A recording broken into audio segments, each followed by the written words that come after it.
ज्ञान विज्ञान तृप्तात्मा कूटस्थो विजितेन्द्रिय युक्त इत्युच्यते योगी समालोष्टाश्म कांचन। जिसका अंतःकरण ज्ञान विज्ञान से तृप्त है, जो कूट की तरह निर्विकार है, जितेंद्रिय है और मिट्टी के ढेले पत्थर तथा सुवर्ण में समबुद्धि वाला है, ऐसा योगी युक्त योगारूढ़ कहा जाता है।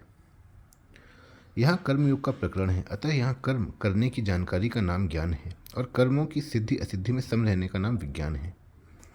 स्थूल शरीर से होने वाली क्रिया, सूक्ष्म शरीर से होने वाले चिंतन और कारण शरीर से होने वाली समाधि, इन तीनों को अपने लिए करना ज्ञान नहीं है।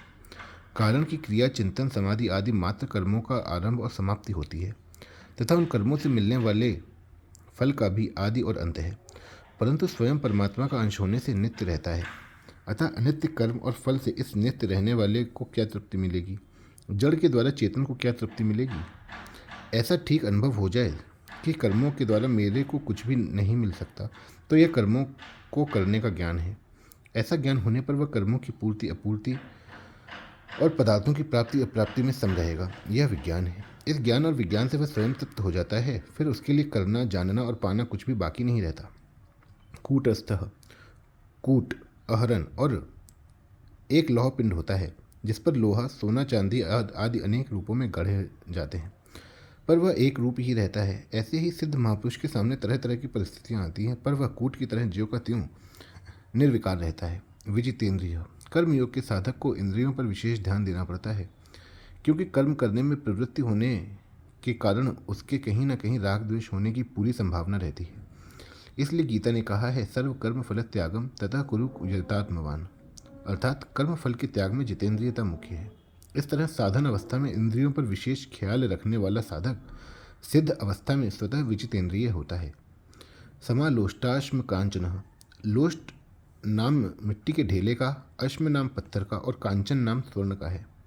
इन सब में सिद्ध कर्मयोगी सम रहता है। सम रहने का अर्थ यह नहीं है कि उसको मिट्टी के ढेले, पत्थर और स्वर्ण का ज्ञान नहीं है।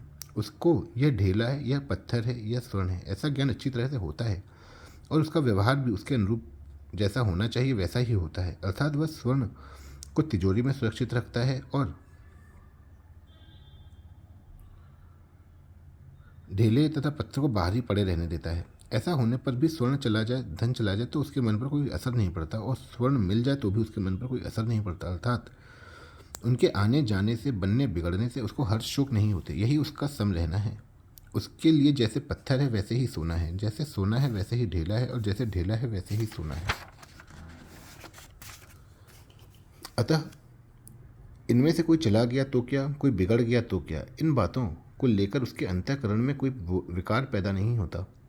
इन स्वर्ण आदि प्राकृतिक पदार्थों का मूल्य तो प्रकृति के साथ संबंध रखते हुए ही प्रतीत होता है, और तभी तक उनको बढ़िया घटिया पने का अंतःकरण में असर होता है। पर वास्तविक बोध हो जाने पर जब प्रकृति से संबंध विच्छेद हो जाता है, तब उसके अंतःकरण में इन प्राकृत भौतिक पदार्थों का कुछ भी मूल्य नहीं रहता, अर्थात बढ़िया घटिया सब पदार्थों में उसका समभाव हो जाता है। सार यह निकला कि उसकी दृष्टि पदार्थों के उत्पन्न और नष्ट होने वाले स्वभाव पर रहती है, अर्थात उसकी दृष्टि में इन प्राकृत पदार्थों के उत्पन्न और नष्ट होने में कोई फर्क नहीं होता। सोना उत्पन्न और नष्ट होता है, पत्थर उत्पन्न और नष्ट होता है तथा ढेला भी उत्पन्न और नष्ट होता है। उनकी इस अनित्यता पर दृष्टि रहने से उसको सोना, पत्थर और ढेले में तत्व से कोई फर्क नहीं दिखता। इन तीनों के नाम इसलिए लिए हैं कि इनके साथ व्यवहार तो यथा योग्य ही होना चाहिए और यथा योग्य करना ही उचित है, तथा वह यथा योग्य व्यवहार करता भी है, पर उसकी दृष्टि उनके विनाशी पने पर ही रहती है।